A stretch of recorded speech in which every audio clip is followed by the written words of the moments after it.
Ladies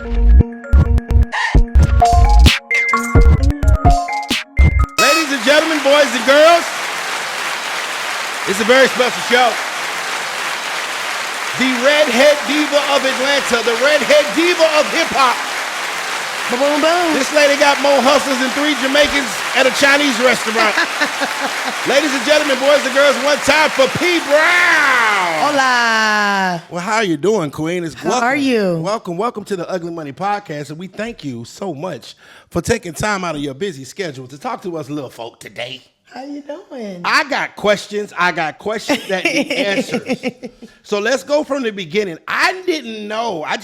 They just put me on game like P. Brown was in the military.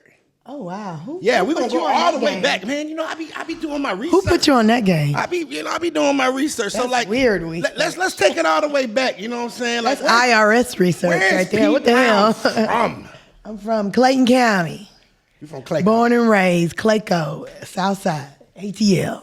So how does P. Brown Morrow make the transition from being from Clayco, going into the military, and getting into hip hop as a black female? Real quick. Ooh, that was real quick. That's a lot. But graduated from Morrow Senior High. Okay. South Side, Morrow Senior High. That's out Morrow. Clayton County. And my dad was in the military. Okay. So, you know. Army brat. Kind of, sort of, but, you know, Mom didn't really like to move around. Okay.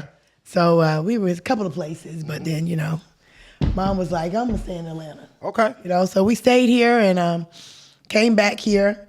And 18, I was ready to go. You got to get up out of there.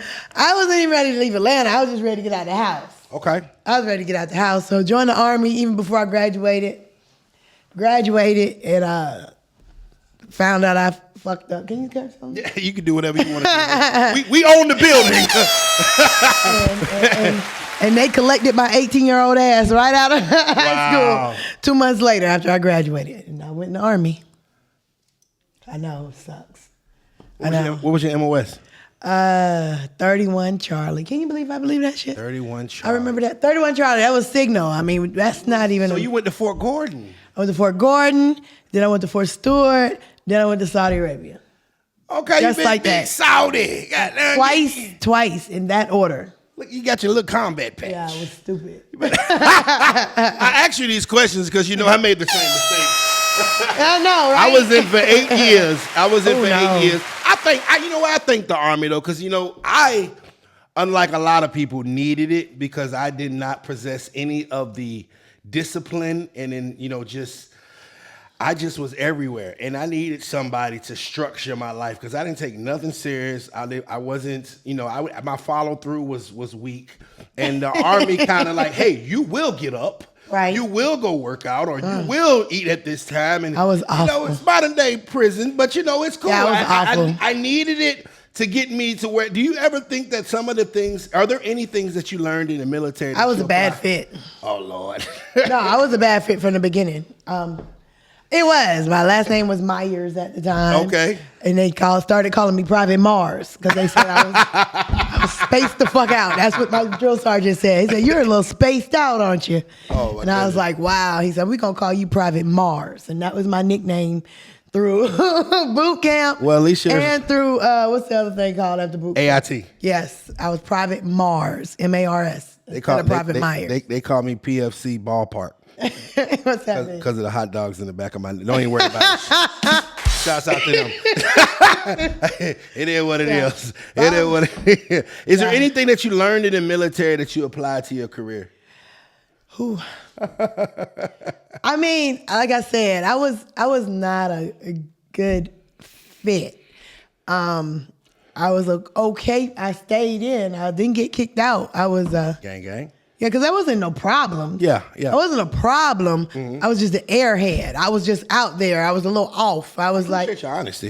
I was an airhead. I was off. I'm off now. Can you imagine me at 20, 18?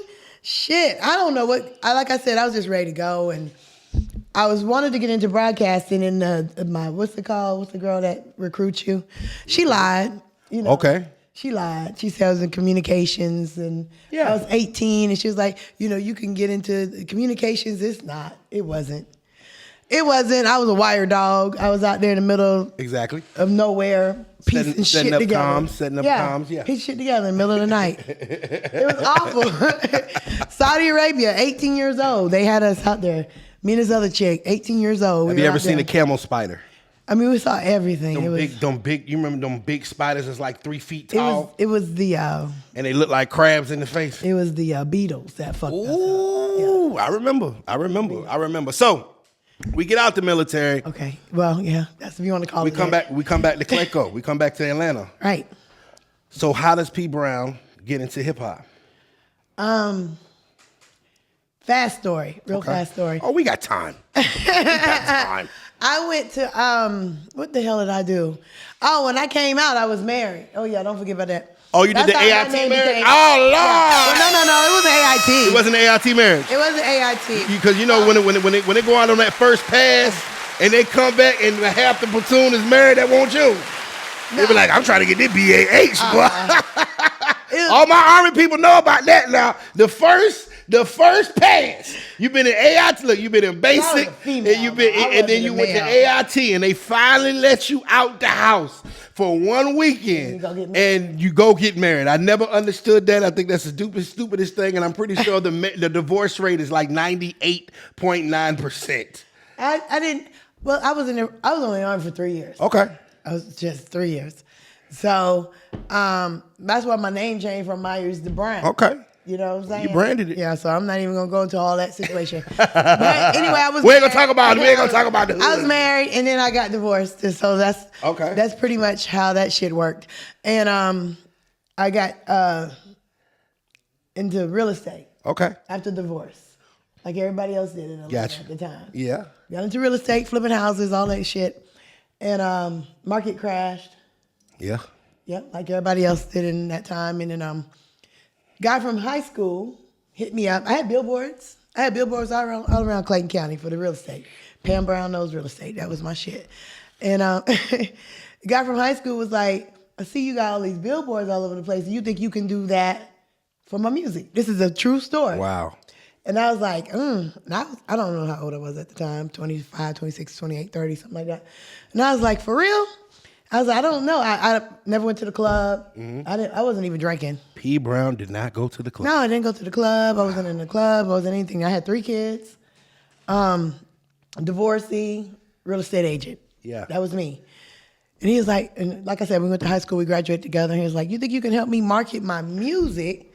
I went to college somewhere up in there too. Mm-hmm. But he said, you think you can help me market my music the way you market your real estate? That's what he asked me. And I was like, I don't know. He said, well, I'll pay you. Honestly, he's like, I'll pay you. And there was a little club on on Tar Boulevard called, what was it called at the time? J. Paul's. J. Paul. Shouts out J. Paul. My first place I did my first event was J. Paul's on Tar Boulevard.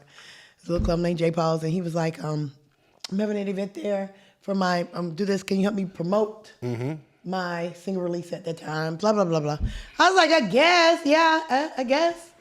And that's how I got started. And you started like that. Do you remember that guy's name? Oh, yeah. Good friend. Shit. What the hell was his name? The artist that is, artist. The name of the song. That is responsible for P. Brown's hip-hop career. Right. No, for real. The name of the song was Grits. That was the name of the song. It was called Girls Raised in the South. It got kind of big here in ATL. I would imagine. It's called Girls Raised in the House. It was like, I like grits. I like them too. Girls Raised in the South. Hey. I'm telling you, that was the name of the song. But why can't I remember his name? It's okay. But that was the name of my first song that I ever pushed was Grits. Girls Raised in the South. Now, you are a very, I would say a staple. I'm going to remember his name by the time we finish. I would say a staple in Atlanta hip-hop and Atlanta hip-hop scene. I remember me as an artist, and, you just had to tap in with P. Brown. You know what I mean? It's just like, that was the first person you had to tap in. And I was in Augusta, and I remember it was just, I just remember wanting to be on a P. Brown stage. I did a lot of shows in Augusta, and you were there. Well, but it was. For real. It was just different What's the to come DJ to name an in Atlanta. Augusta? Huh? DJ name on Augusta. Kid Joe. Kid Joe. Yup. Catch out Kid Joe. A lot of he gonna love this.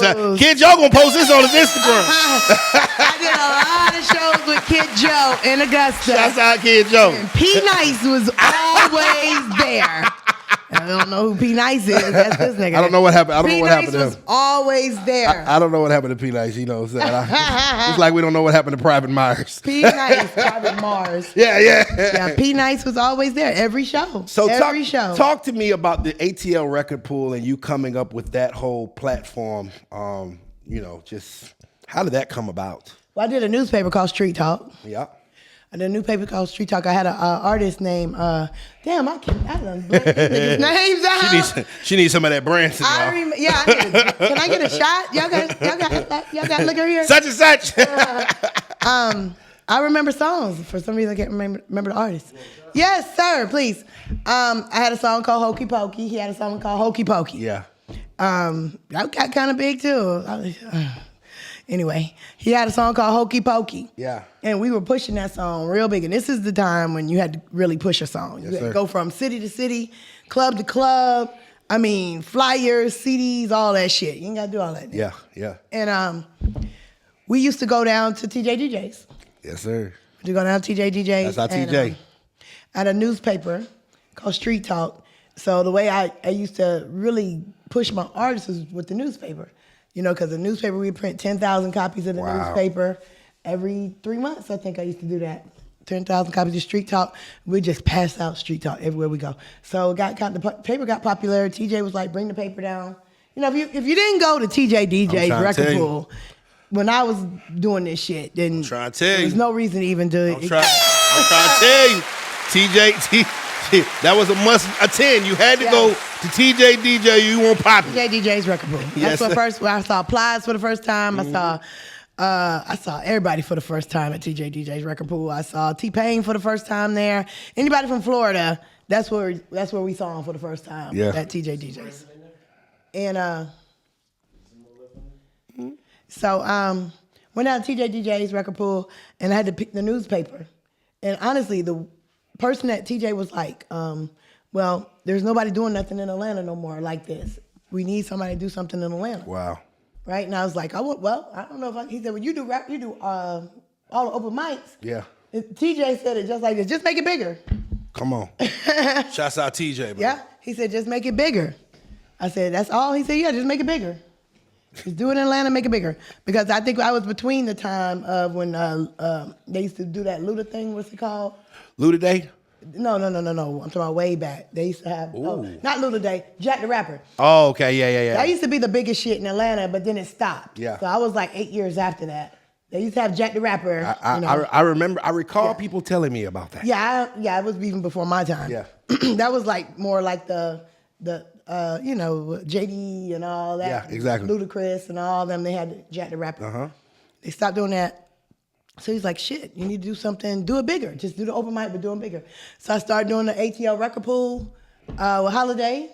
I was managing DJ Holiday at the time. Shouts out Holiday. Yep, and we would go down to the, all the time. So me and Holiday, we got together and started doing the record pool, ATL record pool.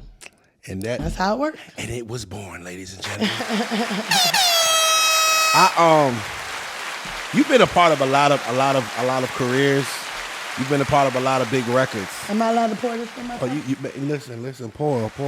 That is Branson. Branson. That is our official liquor sponsor of the Ugly Money Podcast. Hey, Branson. Very, very smooth taste. You definitely want to take a sip of that. It's brown, white. What is this? It's it's that brown.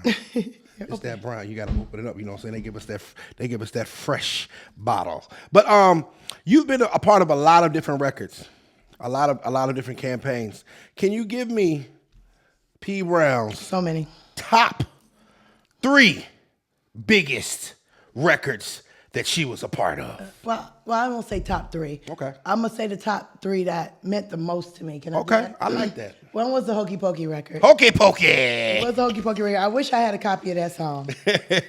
But that's the song that taught. That's the campaign that taught me.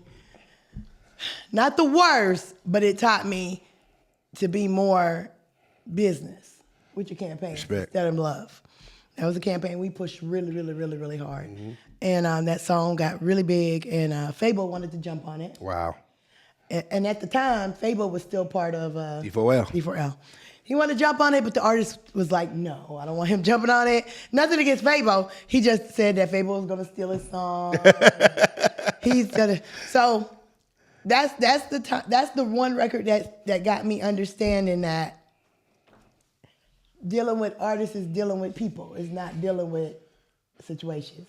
Wow. It's dealing with people. Everybody's got their own opinion. Everybody got their own, and it's gonna be yes, yes, yes, yes until they want to say no. And ain't shit you can do about it, you know. So that was one of my biggest lessons learned was the Hokey Pokey song. Hokey Pokey. Well, what was the question? The top 3 records that meant the most to you. Oh, number 2. Uh-oh. Oh, well, you know. I ain't on nothing. I'm just here. The number 2, one that made me the most money. Okay, talk about it. Okay. I like that. One that made me the most money. And that's weird because this was like one of my biggest campaigns that I actually got paid for first. Respect. Was with my boy, what's his name? AE, was Boom Man. Boom Man. Shouts out Boom Man. He had an artist by the name of, damn, I don't even smoke. You know, I smoke weed. But I guess I'll never ever talk about this shit. Okay. He had an artist by the name of, what's the boy name? All the Way Turned Up. I know songs. Roscoe Dash. Roscoe Dash. Shouts out Roscoe Dash. Yeah, he had an artist by the name of All the Way, Roscoe Dash, who had All the Way Turned Up. And he hit me. All the way. And he said, P, I got this artist from South Georgia that's got this song, and they're trying to claim his song, quote unquote, claim his song, because he had put Travis Porter on the song, and Travis Porter was bigger than him, and the song was blowing up, and everybody was calling it a Travis Porter song. Wow. Boom Man being who he was at the time and who he still is today. Yeah. He tracked down the person that actually There it is. made the song. Who went to go get him? We went to go get him from South Georgia somewhere. And he called me. He said, I need you to get on this. I'm going to pay you. Get on this track because we've got to let people know who this artist is because it's his song. Respect.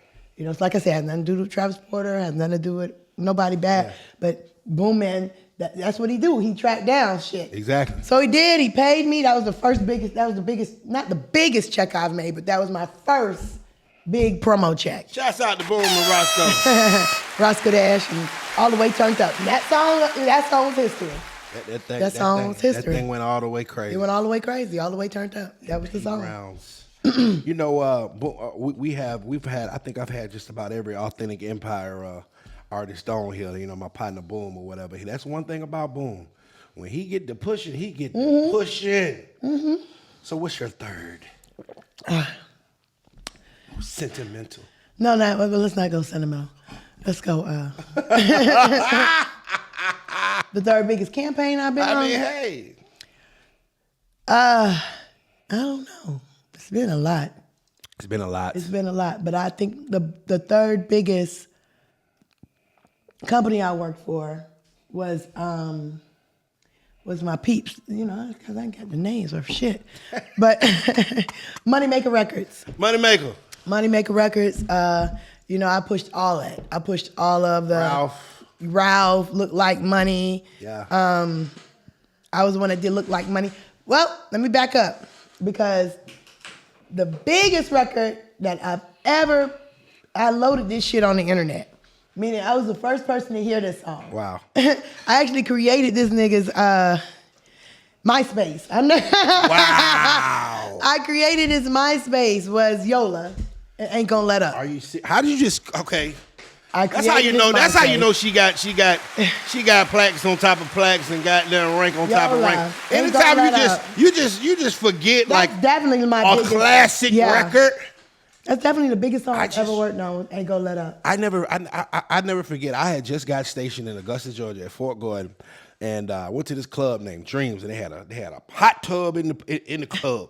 And I remember I'd never had that much fun in the club before, because I remember I fell in the hot tub with 2 Coronas in my hand, and I ain't even drink like that. But here and there was a song, and given I'm from Virginia, And I was just in Iraq, so I get to Georgia. I don't know what's going on. But it was this song that came on, and these little goddamn, I don't know if they still drum that ding, ding, ding, ding. And it was a part in that song that said, I just don't give a fuck. Yeah. And I remember falling in the hot tub right when that shit dropped, man. And that thing, when I say that shit sounded off, DG Yola, I created. I ain't gonna let up. Was his aunt, Lady B, was his manager at the time. Okay. And she sent me a song and said, "Do you think this song we can roll this song?" This is my nephew, Yola. And I was like, yeah, that's a hot song. Yeah. Hot song. She said, yeah, they've been loving it. They've been loving it. They've been loving it. But then she was like, I don't know how to do this MySpace shit. I need to make him a MySpace. I made him a MySpace and I uploaded that song. Yep. And I worked Yola's MySpace for a long time. P. Brown was behind DG Yola's MySpace. Yeah. No wonder I ain't getting this top That song blew the fuck up. It did. That song blew the fuck up. I can just remember, you know, just that record just being one of those records that you would play when the club was turned lit, 1 o'clock in the morning, top of the goddamn club, the hype.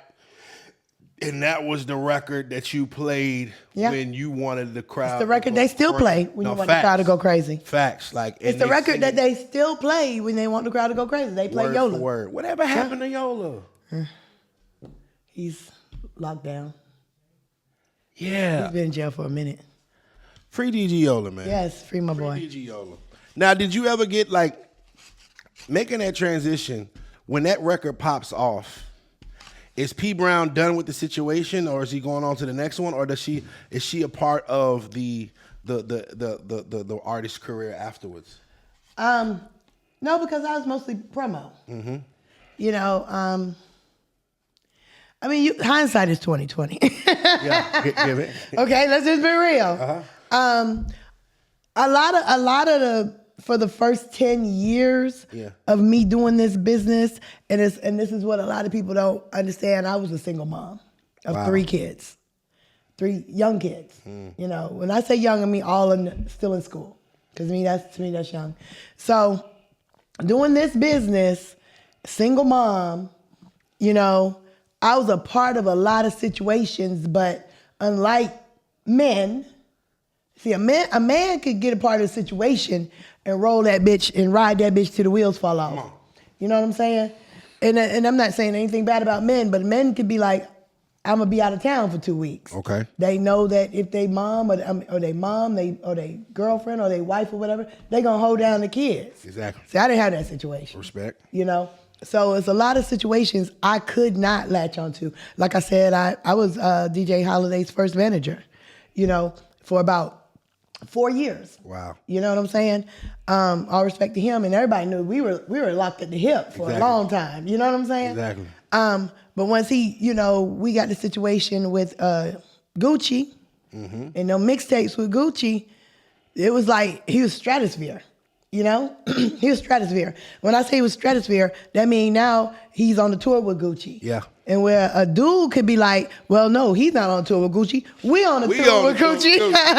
You know what I'm saying? When we leave, bro. When we leave. Burr. Yeah, burr. Or, you know, and if it was a situation where he couldn't go, I'd be like, look, nigga, I'll meet you there. I'm going to jump in the promo van and roll down there and be in Miami with Gucci and hobnobbing and all that shit for 2-3 weeks sometimes. Exactly. You know?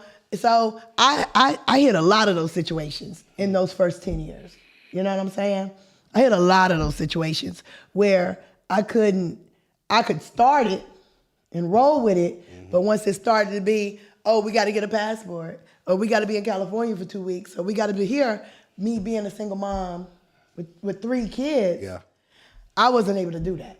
So then, you know, that's where the second manager came in, or the other manager, or the person, that's where all these other folk came in. I got you. And, you know, it was cool with me because I was doing the record pool. So I was definitely taking care of me and my kids. Facts. But once situations started to hit, boom, I wasn't able to move around. And there was a lot of them. I can imagine. There was a lot of them. How'd you end up? So that's why I had to make myself somebody. Exactly. And I don't, you know, but now I look and I was like, all these situations, oh shit. It's crazy. No, I'm serious. You've been a part of a lot of it, man. You've been a part of a lot of it, and it's definitely something to be saluted. You know what I'm saying? I remember just looking from MySpace, you know, not in DG Yola's top 8, and just admiring what was going on in Atlanta from afar. My best friend on MySpace was Soulja Boy. Wow! That little boy was a beast. Soulja Boy was a beast. I remember getting on MySpace. YouTube because I saw Soulja Boy on YouTube. That's the first time I ever heard of YouTube, was because Soulja Boy was on YouTube and he was in Walmart cutting the food. I followed Soulja Boy from MySpace to Twitter to Instagram. Wow. I followed him. When I say follow him, it would be like he would be, well, you know, when we did MySpace, he would just be like, hey, new shit, hit me on my Twitter. Hit me on my Twitter. Hit me on my Twitter. So then I was just like, oh, let me see what the fuck this Twitter is. Exactly. No, fact. And then he got on Twitter. Then he got big on that. Exactly. Then he was like, hey, new shit, Facebook. Yeah, it is. I honestly followed him. And then Instagram was the last thing. TJ told me to get on Instagram, but Soulja Boy was already on there. Yeah. He was already on there. No, Soulja Boy is always going to be a part of the next hot thing. Yeah. Soulja Boy. It's funny because he liked to say that shit. I was the first. He was definitely the first on the social media shit. Yeah, no facts. He was huge. And I don't think he really gets the credit, you know, the saying that he deserves, because he gets it now. they still poke jokes, but like Soulja is a real deal legend. Yeah. Like, all of these internet-based artists got their drip from Soulja in some shape, form, or fashion. And then he came and got one, and just like that, got one on goddamn TikTok. Oh yeah, you know what I'm saying? No, Soulja gonna refine the game. He gonna find a way to make it pop. You know what I'm saying? If we would have ever thought that we would have a #1 Soulja Boy record in 2021, right? #1 record, you know? Right? But if anybody can find a way to do it, Big Draco gonna find a way to do it. And y'all better put some respect on his name before he cuts you out on live. Now, you manage DJ Holiday for a while. Legendary DJ, one of the industry's, not just Atlanta, one of the industry's greats. How does the beginning of that relationship start? I don't know. I don't remember. He was a DJ for Fort Valley. He went to Fort Valley. He was a DJ down there. I don't know. Probably somewhere within the record pool or the newspaper or something. I don't really remember. I don't even. As a matter of fact, Crumb. You know Crumb? Corey Crumb. What's up, my boy? Crumb.com. Crumb.com introduced me and DJ Holiday. We were down at a club that used to be down in Underground. Okay. I can't even remember the name. Some club that used to be down in Underground. And Crumb came and he was like, your DJ right here, he popping, P. Brown. He popping, he young, he hungry. You know Crumb, he talked the whole thing up. Love it. He thought the whole thing up. You need to get with him, he need to get with you. Crumb used to do that all the time. Just throwing alley-oops. Yeah, no, he used to just put people together all the time. So that's how I met DJ Holiday. I forget the damn name of the Phoenix. I can't remember the name of this. It was some club downtown. And that's how we met. And Corey Crumb introduced y'all. Yeah, it was definitely Crumb. It's crazy. And so him making the transition from being a Fort Valley DJ to becoming Gucci Mane's official DJ, how did that happen? Well, like I said, I started working with him because I found out. I mean, it's a lot of shit, but I just found out the power of the DJs. Facts. You know, just like I found out the power of the media. Come on. And that's why I even started my Street Talk newspaper. I didn't go to school for that. I just started that shit because it was so expensive to get artists in other media. So I said, well, I'll just start my own newspaper. Exactly. Come on. I don't even know how the hell I did it. There it is. But I did for like 5 years. We did the Street Talk newspaper. And so I found out the power of the media. I found out the power of the DJs, you know. And so I was looking for DJs to work with, you know, and then with going out with DJ record pool, then I started my own record pool. So somewhere in the midst of that, I don't know, I started rocking really hard with DJ Holiday. Yeah. And he was they used to get mad because I used to put him on the front of the newspaper so much. That nigga was on the cover like 54 times. Oh, don't worry. Channel 1, they've been on the Ugly Money podcast 3 times. Right. Holiday was on the front of my damn newspaper like 54 times. They was like, God damn, P, can you find another DJ to put on the front? Well, I managed this nigga, so he's going to. Facts. He's going to be on the front of the cover. Got to take care of home first. He's going to be on the front of the cover. And I interviewed Debbie. And at the time she was managing Gucci. Okay. And she was managing, what's old girl name? Debbie meaning Deborah Anthony. Yeah, Debbie. Oh, she hates when I call her Debbie too. not in person, but she hates when I call her I had Debbie. a chance and opportunity. Deborah Anthony. I interviewed Deborah Anthony. I call her Debbie, so that's so I know that was rude. a great interview. Well, I interviewed her trying to get closer to Gucci. Uh-huh. So at the time, they were doing a video shoot, and she was managing Nicki too. Okay. So Debbie was managing Gucci and Nicki and what's the other dude name? From OJ? Memphis. Juice? From Memphis. No. Yo Gotti? Yeah. Debbie. Hey, God, shouts out to Miss Anthony. Oh, come on, y'all. Y'all Had got to them give all. her flowers now. Debbie I'm gonna tell you a story about that. Everybody. Yeah, no. Everybody. Facts. Don't get it twisted. Yeah, facts. And at the time when I interviewed her, at the time she was managing Gucci, Nicki, and Gotti. And this is the proof. If you remember the song, I don't even remember the song, you do, that Gucci had, he actually featured Nicki and Gotti. What was the song? What was the song? Anybody know what the song was? I'm gonna need a shot of Branson. Huh? Boom. There it was. That's what it was. 5-star chick. Yeah, you're right. And they were all on the same song. Yep. And that's why, because she was managing them all at the time. And I think that's the first time Nicki really even got any shine, is because Gucci she was doing a lot with Wayne and all them, Yeah. but she was still kind of like New and mixed into all them other people. Yeah. But when Debbie started managing her, she put Nicki on the 5-star chick. Yep. And then she was also managing Gotti, or what is it, Yo Gotti, and they all did the remix. Shouts out to Miss Deb. All on that song. And I happened to be down at the damn studio in, where were we at? Riverdale. Uh-huh. In Riverdale. Well, I could say he's from Riverdale, Georgia. He really is He from really Riverdale. from Riverdale. We were all at the damn studio in Riverdale, and they were all there. At the time, quote unquote, Nicki was nobody. Quote unquote. Yeah. I met her. We were like, yeah, Nicki, where's Gucci? Where's Gucci? If we only knew. Right, where's Gucci? That was right before Debbie put Nicki in that damn Supergirl outfit. Debbie put Nicki in that Supergirl outfit, and it was over. Nicki was a tomboy. She didn't wear no nails. She had a hat turned to the back. She was a straight up New York chick. No, nothing. Honestly, no, nothing. And Debbie forced her to put that down. She did not want to wear that Supergirl. You know that Supergirl shit? You know what I'm talking about? That Supergirl shit? I remember the picture. She didn't want to wear that shit. Wonder Woman, a Supergirl, one of them. Yeah, I remember the It was a picture. big argument. Yeah, wow. It was a big argument about Nicki wearing that shit because she's from New York. She she didn't want to do that shit. But I remember all that. But it was nothing. It is a wow to me now. Yeah. But at the time it wasn't a wow because this was just a new artist that Debbie was working with, and they're fussing.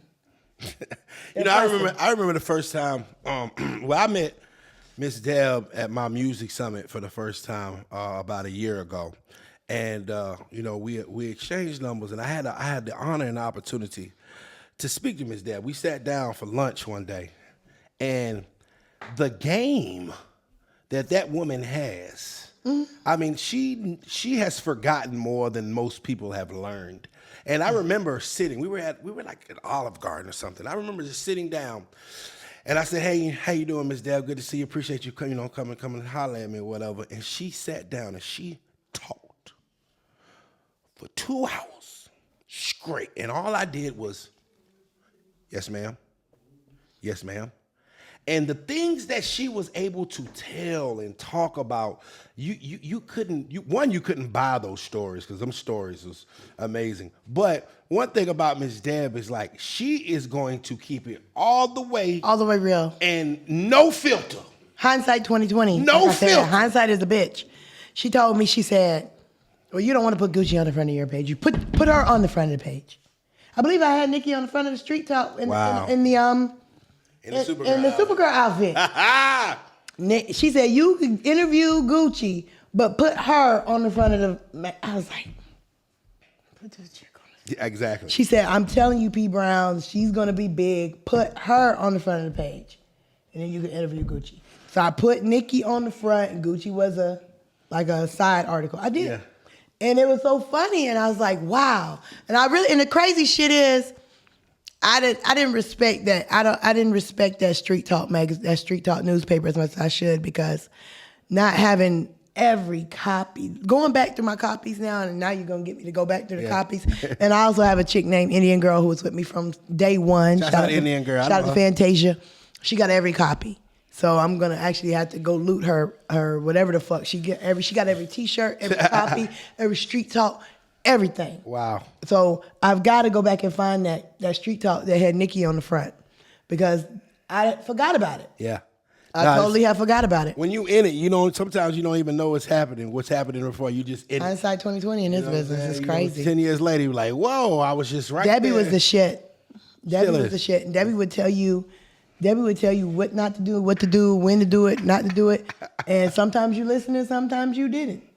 I was listening. I just shut up. I literally probably said 5 words the whole conversation. I just shut up and just listened to what she had to say, and she just talked and gave me some game, and I was just so thankful that she even gave me a time to get some game. So right.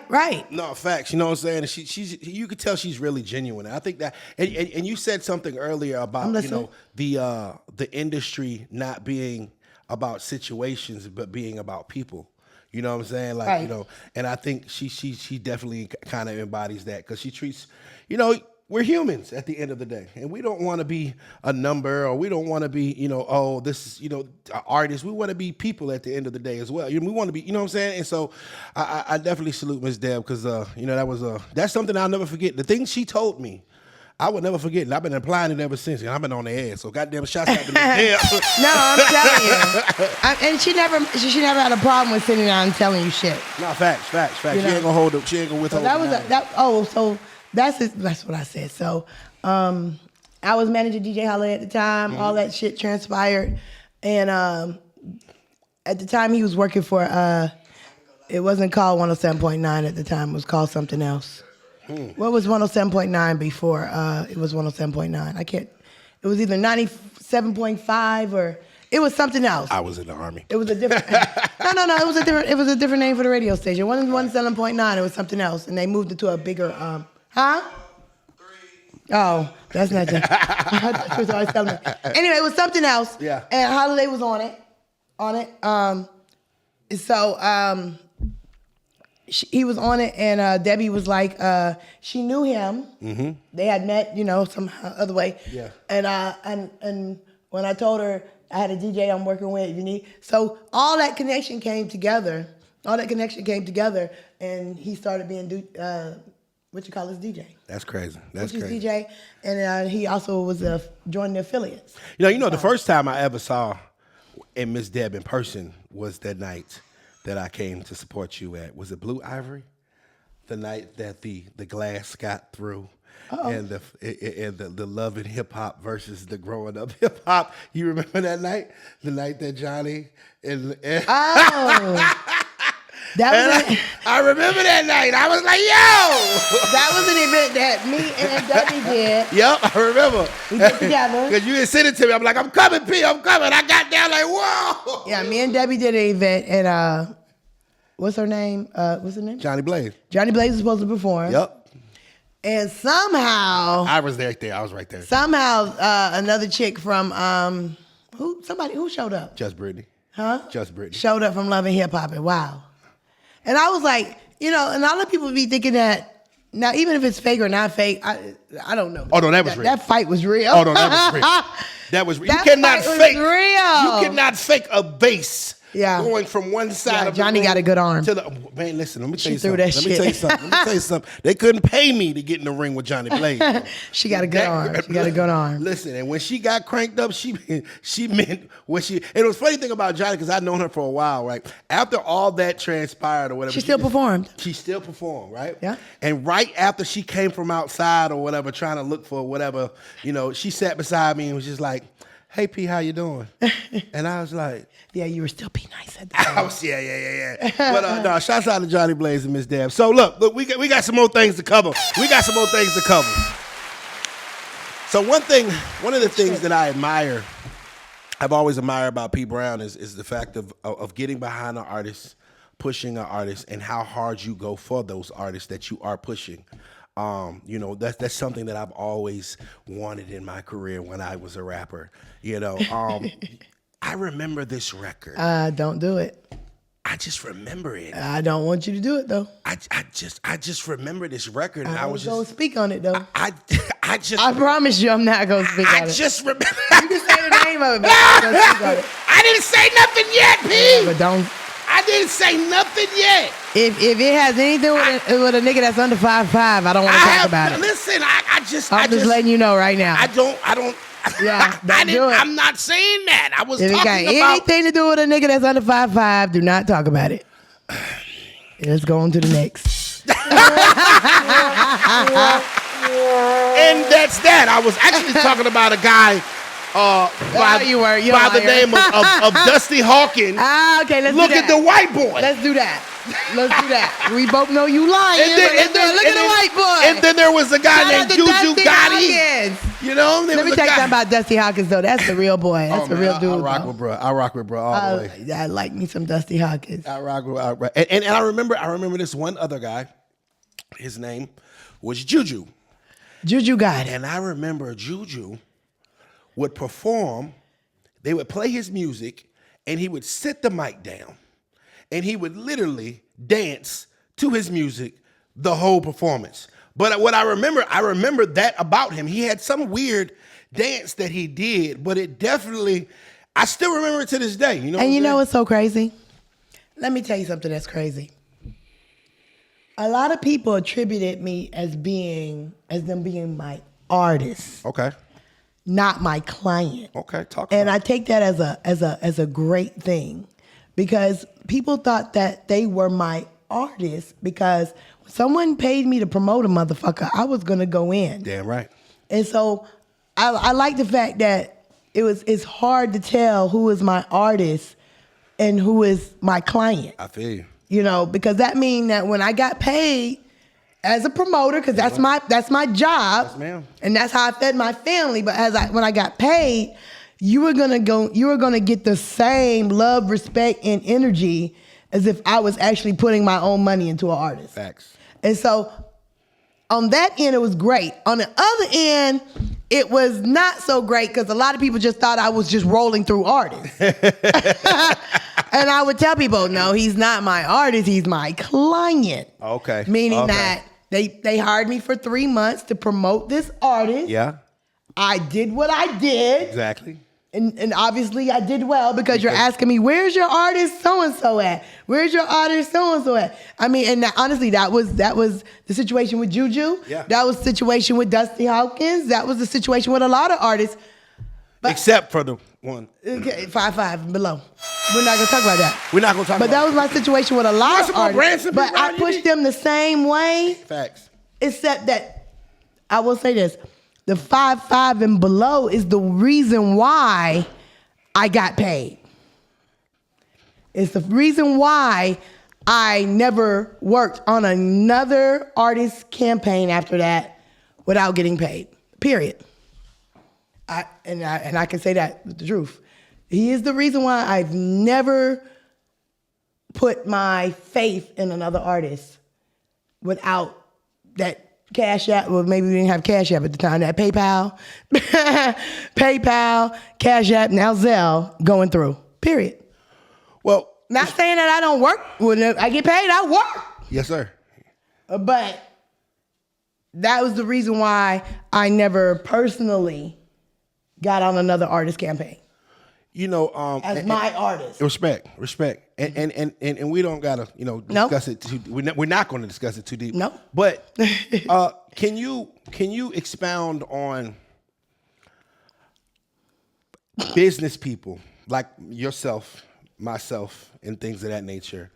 How we can get burned, or how we can get the short end of the stick.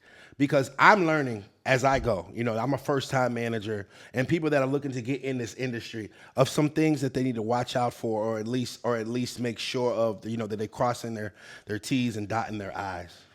I mean,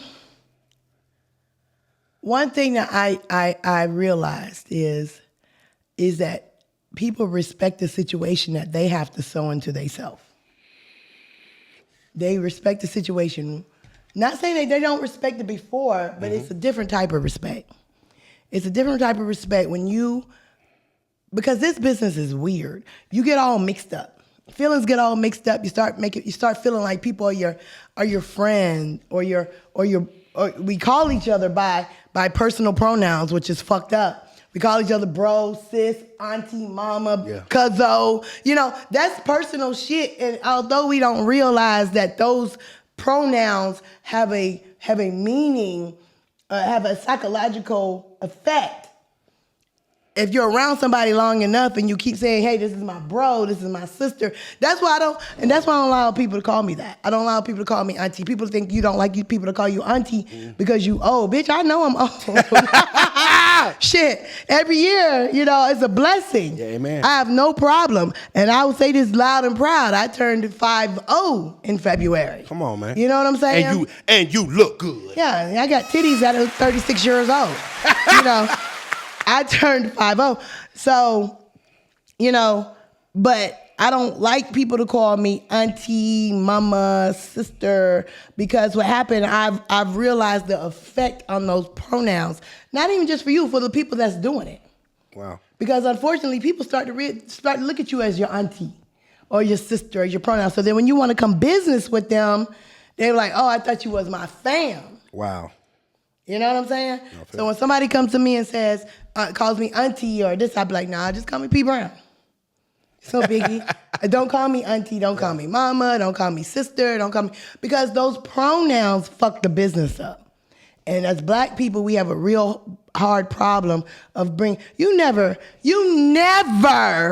hear white people referring to themselves as bro. Yeah, you're right. Cousin. That's my pop. That's my, I fuck with him like he's my, you never hear even with out the customer, you never hear white people in business saying, right. That's my brother in business. No, they say, hey, that's my colleague. That is the person I work with. That's my associate. They have words that keep that business fence between them. Because, and like I said, I'm not saying that in a bad way. I'm saying that in a way that keeps, those pronouns fuck up the game. And unfortunately, that's what we do as black people, not just in industry, in anything. In life.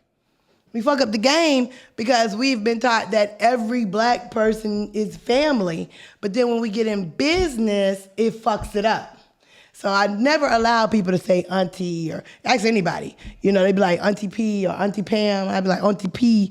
I'd be like, nah, just call me P. Brown. That's my auntie. I don't do that. And they'd be like, oh, it's respect. I said, I understand it's respect, but at the end of the day, if I allow you to keep calling me auntie for the next 4 months, come on, and then I put a contract in front of you, you're going to be like, damn, fam. You know what I'm saying? Damn, auntie. Auntie. You had to do me like that. So when I realized that, it actually takes, that's one thing that you have to, once you curve that, and that's anybody in the business, once you curve a motherfucker calling you bro, that's my nigga. Just my nigga, my bro, my thing. Once you be like, yo, no, what we do, we work together, but he's cool, But once you curve that, you curve a lot of problems. You curve a lot of problems. And when getting to the stance that you are in the business, it's going to probably save a lot of drama because I know you probably got people calling you aunt, cuzzo, bro, all of that shit. Once you curve that shit, and it's so easy to curve because the first time they do it, just say, don't do that. Just call me P. Or just call me Nietzsche. Right. Yeah. You ain't got to say you ain't got to say no dumb shit like call me Mr. Nietzsche. Yeah. Call me but just call me by my name. Yeah, it is. Because my name in this business is Nietzsche. It's not bro, it's not uncle, it's not cuzzo, it's not this, it's not that. Because psychologically, that has an effect on the business that you could do with a person. You fact. Because when you send that Cash App request, they looking like, yeah, my bro sent me this shit. Bro, like, God damn, fuck with me, dog. Right. How it helps. How hard is it to mend broken relationships in this industry? Is it hard? It's not hard. You just keep them to a minimum. Okay. Talk about it. A broken relationship should be something that really, if it's broken, leave it alone forever. Ooh. So the thing is, you just can't break a relationship off of feelings. You know, if it's a like, people will break a relationship off a difference of opinion, and that's definitely not a reason to break a relationship. Wow. Yeah, you're right. You know. We're going to have opinions. Right. Everybody's going to have opinion. Everybody might not deal with the same shit, or people don't want to do the same thing. People don't do the same thing. Then you get mad because the person don't want to go in your direction. That ain't no reason to break a relationship. You know? You have to realize that when you break a relationship, it's got to be for a reason. And there's a lot of reasons now. Don't get me wrong. There's a reason. Well, this shit got me sweating. That's that breast.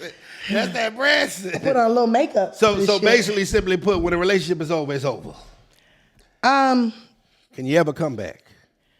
I don't know. Can you ever let the bygones be bygones, and you don't gotta. I mean, if you get to the point where you actually have to break a relationship, I mean, I don't know.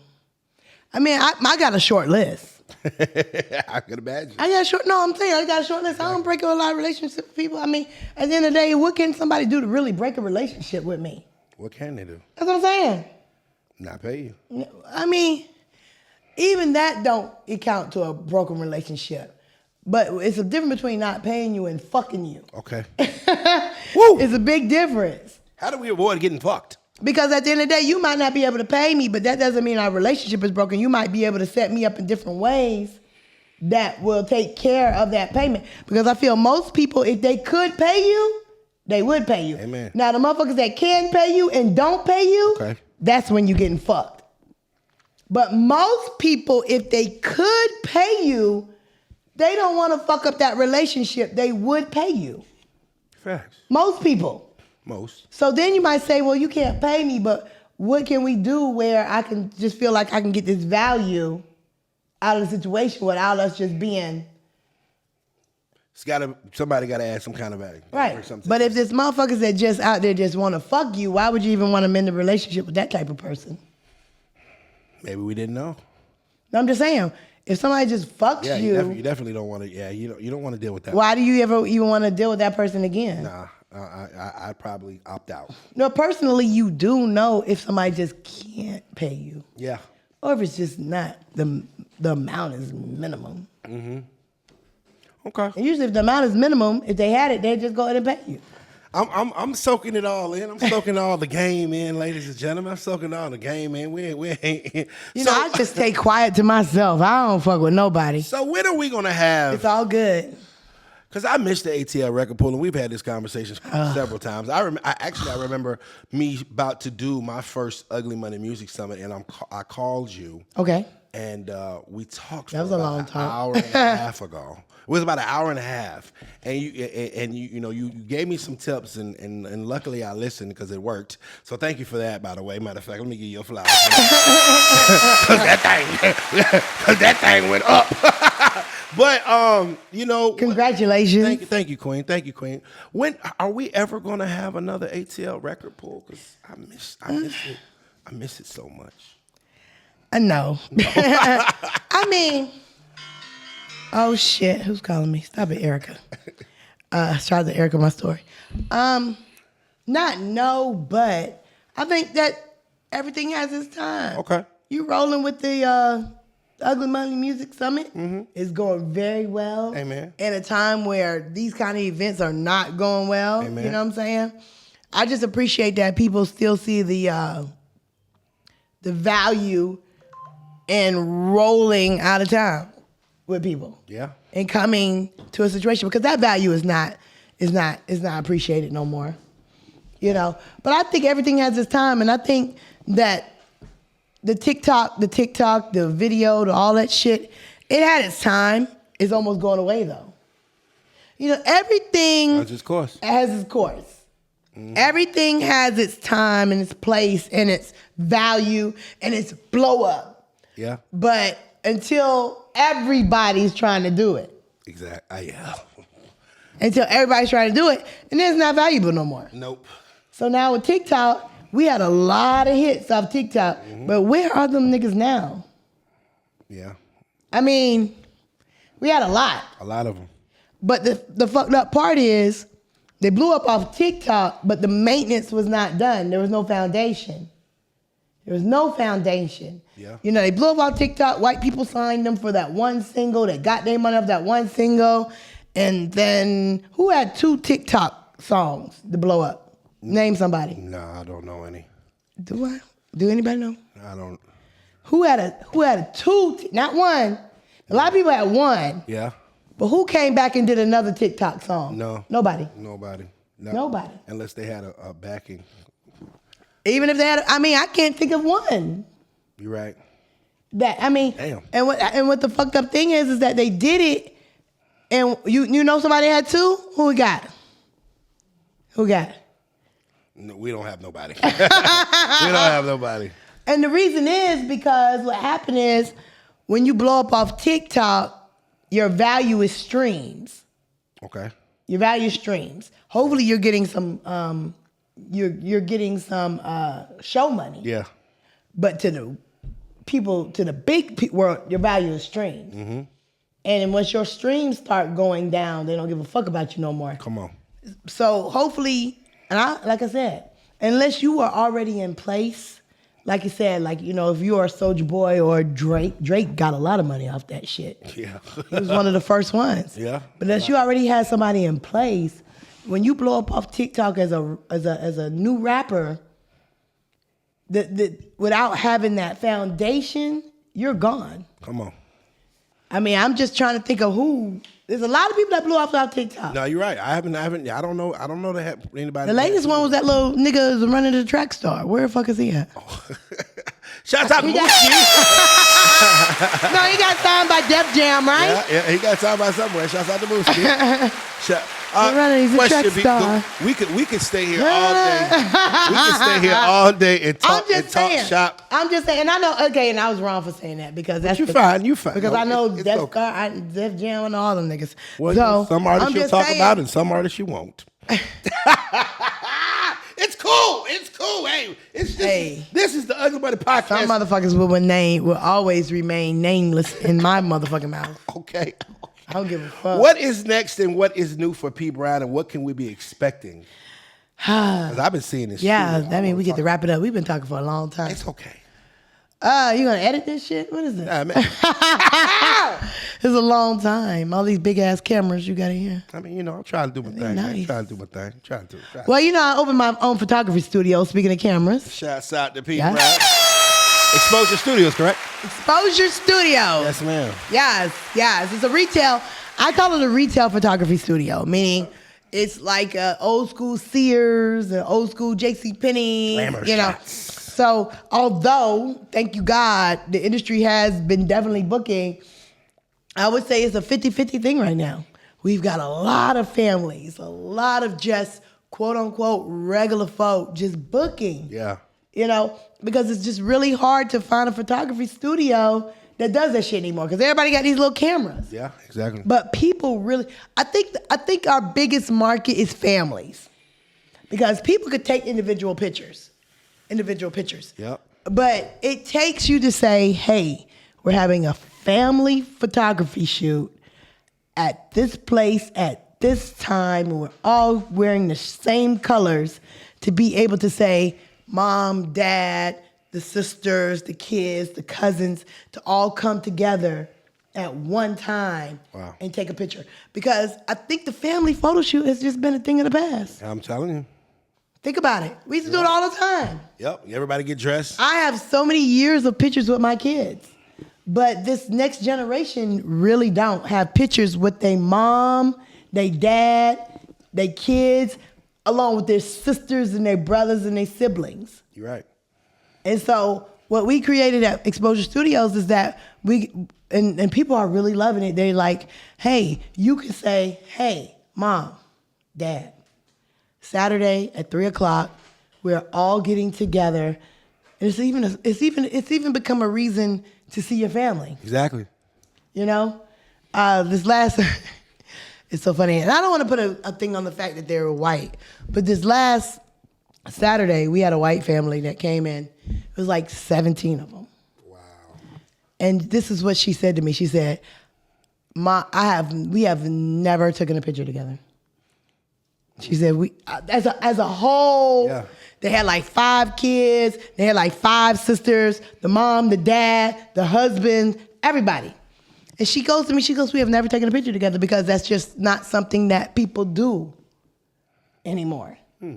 She said, "So when I saw you on Groupon, yeah, shout out to Groupon. They have kept Exposure Studio live and in effect." Okay. Hey man, small businesses use Groupon. I'm going to use it. Use Groupon. I'm on it. Say less. Use Groupon. Groupon has kept us in business. A lot of the little shit has kept us in business. Gigs, it's called gig.com or some shit, kept us in business. Wow. We get a lot of weddings. We get a lot of stuff from just these little things that you can get off the internet to get booked. But Groupon is huge. It is. Groupon is huge. You have to give away 50% of your shit. Damn. But it's business that you would have never had. Exactly. So, like I said, so Exposure Studios, that's that's XP, no E, as I call it, XPO, no E. Exposure Studios has been a gift. My son graduated from UGA. Congratulations. Yeah, he graduated from UGA as communications and this, that, and the other, and then COVID hit. He was doing goddamn photography out of the. he was. COVID hit, and that nigga was booking people in the garage. A lot. He was booking a lot of people in the garage for photography shoots just to get some money during COVID because he had an internship with CNN and a lot of other stuff, and it all got shredded for COVID. You know, when they locked everything down. Yeah. And I was like, wow, you got all these folks coming to the house, huh? Take some fucking pictures.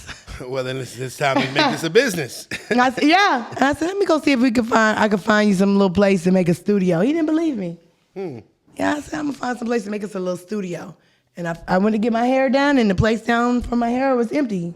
Amen. And I said, this is gonna be our photography studio for my son. Amen, P. Brown. Yeah, so it worked. Look, it worked P, out. Yes. I know you got plenty of things to do, and I really have enjoyed this thoroughly. Me too. Can you edit this shit and send it to me? It's up. Please let these folks know where to follow you. Please let these folks know where to follow you at so they can find you, shop with you, work with you, promote with you, and all of the above. P. Brown Live Show on Instagram. Exposure Studios on Instagram, no E. That's about it.